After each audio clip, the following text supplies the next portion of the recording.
भभूता जी उनको लेकर भगवान शंकर के पास गए और भगवान शिव शंकर ने उनको 4 वरदान दिए। बाबा ज्योतिराम जी ने कहा कि हे प्रभु, यदि आप मुझ पर प्रसन्न हैं तो मुझे ये 4 वरदान दो। पहला ये कि इस दुनिया के अंदर एक सबसे बड़ा दुख है एक मां के लिए। जिस भी औरत की गोद हरी हो जाती है, कोख खुल जाती है, वो औरत धन्य हो जाती है, वो औरत संपूर्ण मानी जाती है। महेंद्र सिंह, पूत बिना नारी से अधूरी, नारी बिना पूत बिना नारी की कदर नहीं पूरी, और नारी जो बनावत ओ हो पूत जरूरी। हे प्रभु, इस दुनिया के अंदर यदि कोई औरत आती है तो उसको पुत्र से जरूर नवाजो, औलाद जरूर दो, लेकिन बहुत सारी माताएं बहनें ऐसी होती हैं जिनकी कोख नहीं खुलती और उनके दुख को मैं देख नहीं सकता। इसलिए मुझे ऐसा वरदान दो कि कोई मेरे दरबार में आए तो मेरी भभूति चुटकी से उस औरत की कोख खुल जाए। भगवान शिव शंकर ने कहा तथास्तु।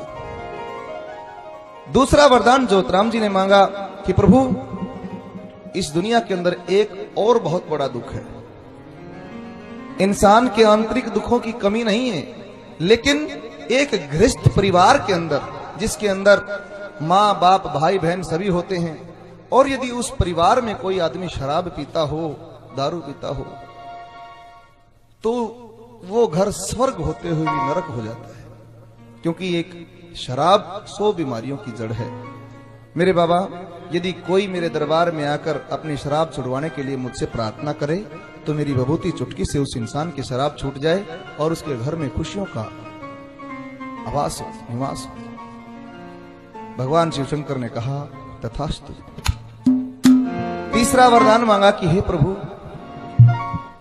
इस दुनिया के अंदर बहुत सारी आत्माएं घूमती हैं, बुरी बुरी आत्माएं, बिना समय के असामयिक मौत यदि किसी की हो जाती है तो वो आत्मा तब तक इस संसार के अंदर विचरण करती रहती है जब तक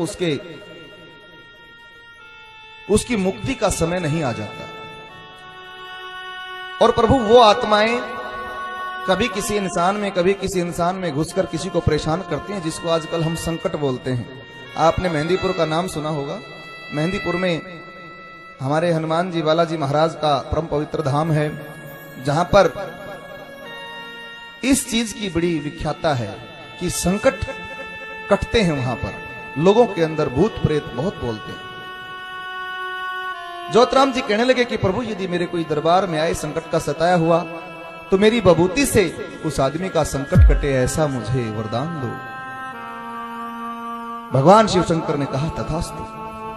3 वरदान मिले तो ज्योतिराम जी धन्य हो जाते हैं, लेकिन दिमाग में आई बात, कहने लगे प्रभु, एक वरदान और मुझे दो, मैं प्रार्थना करता हूं आपसे। वो क्या कि इस दुनिया के अंदर शाने सेवड़े भी बहुत हैं जो चलती हुई आत्माओं को काबू में कर लेते हैं और उनसे मन चाहा कार्य करवाते हैं। प्रभु, मैं भी एक आत्मा हूं, आपने मुझे वरदान दिए हैं, मेरे पास अब ताकत हो गई है, लेकिन यदि कोई शाना सेवड़ा मुझे अपने आप काबू में कर लेगा तो वो जो चाहेगा वो मुझसे करवाएगा। इसलिए मुझे ऐसा वरदान दो कि कोई भी शाना सेवड़ा, कोई भी कितना भी ताकतवर कोई तांत्रिक क्यों ना हो, मुझे कबू काबू में ना कर पाए। भगवान शिव शंकर ने कहा तथास्तु। ज्योतिराम, आज से तुम एक देव हो और देव के अंदर जितनी भी ताकत होती है वो सारी मैं तुम्हें प्रदान करता हूं। तुम जाओ, इस संसार का भला करो, तुम एक अच्छे कार्य के लिए निकले हो, मेरा आशीर्वाद तुम्हारे साथ है। सजनों, ज्योतिराम जी बड़े ही नेक दिल इंसान थे और आज वो एक नेक दिल देव हैं। जो भी इंसान छोटी सी भी अरदास बाबा के चरणों में एक आंसू के साथ लगाता है, बाबा के दरबार में किसी पैसे की जरूरत नहीं, धन दौलत की जरूरत नहीं, किसी भी चीज की आवश्यकता नहीं, आपका एक आंसू काफी है। बाबा के दरबार में एक आंसू यदि उनके चरणों में पड़ता है तो ज्योतिराम जी द्रवित हो उठते हैं। वो दया के सागर हैं, अपने हर भक्त का बेड़ा पार करते हैं।